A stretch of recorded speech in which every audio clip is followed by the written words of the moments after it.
ముఖ్యమంత్రి చంద్రబాబు నాయుడు తొలిసారిగా సీఎం పదవి చేపట్టి 30 ఏళ్లు గడిచాయి. సెప్టెంబర్ 1, 1995న రాజ్ భవన్లో నాటి గవర్నర్ కృష్ణకాంత్ చంద్రబాబు చేత ప్రమాణ స్వీకారం చేయించారు.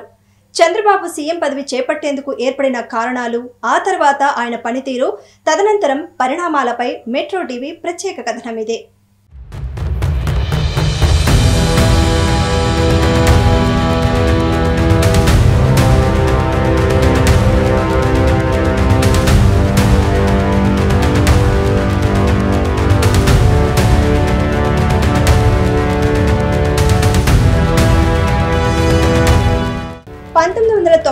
లో తిరిగి అధికారంలోకి వచ్చిన టీడీపీ కాంగ్రెస్ పార్టీకి ప్రతిపక్ష స్థానం కూడా దక్కకుండా చేసింది.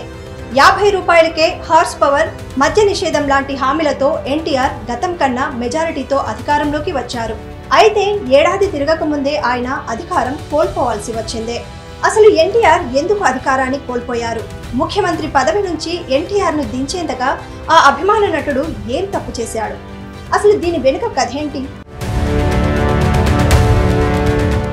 1993 మేజర్ చంద్రకాంత్ విజయం ప్రజల్లో ఎన్టీఆర్ పై మరోసారి అభిమానాన్ని పెంచింది. ఆ సినిమా మేజర్ హిట్ కావడం కూడా ఆయన గ్రాఫ్ పెరగడానికి కారణమైంది. అప్పటికే రాజకీయంగా టీడీపీకి మద్దతు పెరుగుతోంది. కొవ్వూరు, కైకలూరు ఉప ఎన్నికల్లో దేశం విజయ పథకాన్ని ఎగురవేసింది. దీంతో రాష్ట్రంలో టీడీపీ బలం పుంజుకుంటోంది. ఇదిలా ఉంటే ఎమ్మెల్యే శివారెడ్డి హత్య రాష్ట్ర రాజకీయాల్లో సంచలనం సృష్టించింది. శవంతో ఎన్టీఆర్ రాజ్భవన్ ముందు ధర్నాకు దిగడం సహా నాటి ఘటనలు టీడీపీకి బలమైన మద్దతును తెచ్చిపెట్టాయి. ఈ తరుణంలో మేజర్ చంద్రకాంత్ విజయోత్సవ వేడుకల్లో ఎన్టీఆర్ లక్ష్మీ పార్వతిని వివాహం చేసుకుంటానని ప్రకటించడం సంచలనాన్ని సృష్టించింది. ఆ తర్వాత లక్ష్మీ పార్వతి ఎన్టీఆర్ జీవితంలోకి అడుగుపెట్టడం, మెల్లగా పార్టీ వ్యవహారాల్లో జోక్యం చేసుకోవడం సహా పలు ఘటనలు ఎన్టీఆర్ పదవీచ్యుతికి దారితీశాయి. ఎమ్మెల్యేలు ఓవైపు, ఎన్టీఆర్ ఓవైపు నిలిచిన వైస్రాయ్ ఘటన నాటి తరం వారికి తెలిసిందే. ఇక స్పీకర్ గా ఉన్న యనమల రామకృష్ణుడు సీఎం చంద్రబాబును బల పరీక్షకు ఆహ్వానించడం, ఎన్టీఆర్ ని సభలో మాట్లాడనీయకపోవడం లాంటి కొన్ని ఘటనలు నాటి రాజకీయాలకు అద్దం పడతాయి.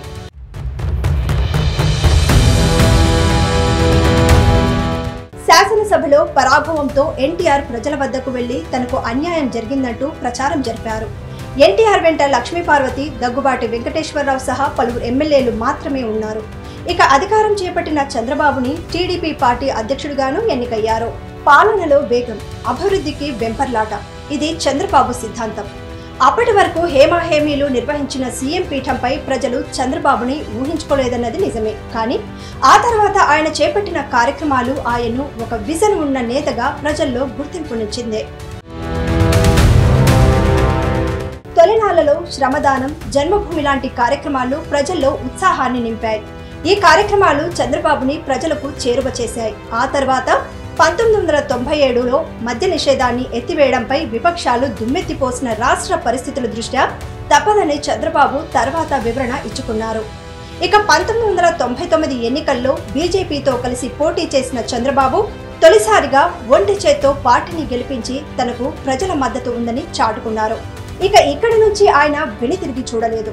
రాష్ట్రంలో పెట్టుబడులు రాబట్టేందుకు తొలిసారిగా దావోస్ వెళ్లి ఇక రాష్ట్రానికి తనకు తాను సీఈఓగా పరిచయం చేసుకున్నారు. ఐటీ వల్ల యువత ఉద్యోగాలు పొందే అవకాశం ఉందని ముందే గ్రహించిన బాబు ఆ దిశగా ఐటీ పరిశ్రమలు రాష్ట్రానికి వచ్చేలా ప్రయత్నాలు చేశారు. ఈ దశలో 1997లో మొదలుపెట్టిన హైటెక్ సిటీ పూర్తి కావడంతో అమెరికా అధ్యక్షుడు బిల్ క్లింటన్ ని ఆహ్వానించి దాన్ని ప్రారంభించారు. చంద్రబాబు నాయుడు హయాంలో వర్షాల లోటు ఉండేది. దీన్ని అనుకూలంగా మార్చుకోవడంలో కాంగ్రెస్ సక్సెస్ అయింది. వైఎస్ రాజశేఖర రెడ్డి 2003లో ప్రారంభించిన పాదయాత్ర ఆ పార్టీకి పెద్ద ఎత్తున లబ్ధి చేకూరింది. పాలనపై తనదైన పట్టుతో సాగిపోతున్న చంద్రబాబుపై 2003లో అలిపిరి వద్ద నక్సల్స్ అటాక్ జరిగింది. ఒక సీఎంపై నేరుగా ఇలా అటాక్ జరగడం ఉమ్మడి రాష్ట్రాల్లో అదే మొదటిసారి. తీవ్ర గాయాలతో బయటపడ్డ చంద్రబాబు నెలల పాటు చికిత్స పొందారు. ఈ సమయంలో రాష్ట్రం నుంచి కాకుండా ఇతర రాష్ట్రాల నుంచి కూడా పెద్ద ఎత్తున ప్రజలు ఆయన్ను చూసేందుకు తరలివచ్చారు. చంద్రబాబుపై దాడి ఒక సంచలనాన్ని సృష్టించింది. రాష్ట్రం అభివృద్ధిలో ముందుకు పురోగమించాలంటే వామపక్ష తీవ్రవాదం అడ్డుగా చంద్రబాబు భావించారు. అందుకే ఆ సమస్యకు పరిష్కారం కోసం చూశారు. కానీ నక్సల్స్ నేరుగా తనపైనే దాడికి దిగుతారని అస్సలు అనుకోలేదు. ఇక చంద్రబాబుపై దాడి కాంగ్రెస్ పార్టీని తీవ్రంగా కలిచివేసింది. అప్పటి వరకు పాదయాత్ర ద్వారా కూడగట్టుకున్న మద్దతు ఎక్కడ జారిపోతుందోనని భయపడింది కాంగ్రెస్ పార్టీ. ఈ సమయంలో ముందస్తు ఎన్నికలకు వెళ్లాలని చంద్రబాబు కీలక నిర్ణయం తీసుకున్నారు. అటు కేంద్రంలోనూ ఎన్డీఏ ప్రభుత్వం కూడా ముందస్తు ఎన్నికలకు వెళ్లడంతో జమిలీ ఎన్నికలు వచ్చాయి. ఉమ్మడి రాష్ట్రంలో చంద్రబాబు ఓటమి చెందారు. కేంద్రంలోనూ రాష్ట్రంలోనూ కాంగ్రెస్ పార్టీ అధికారంలోకి వచ్చింది. 2004లో కాంగ్రెస్ పార్టీ విజయం సాధించిన తర్వాత టీడీపీకి ఎదురుదెబ్బలు మొదలయ్యాయి. పార్టీలోని వారిని అధికార పార్టీ తన వైపు లాక్కోవడంతో చంద్రబాబుకు కొంత అనానుకూల వాతావరణం ఏర్పడింది. ఇక 2009లో విజయం కోసం ప్రయత్నించిన చంద్రబాబు అప్పటి టీఆర్ఎస్ వామపక్షాలతో కలిసి మహాకూటమిగా ఎన్నికలకు వెళ్లారు.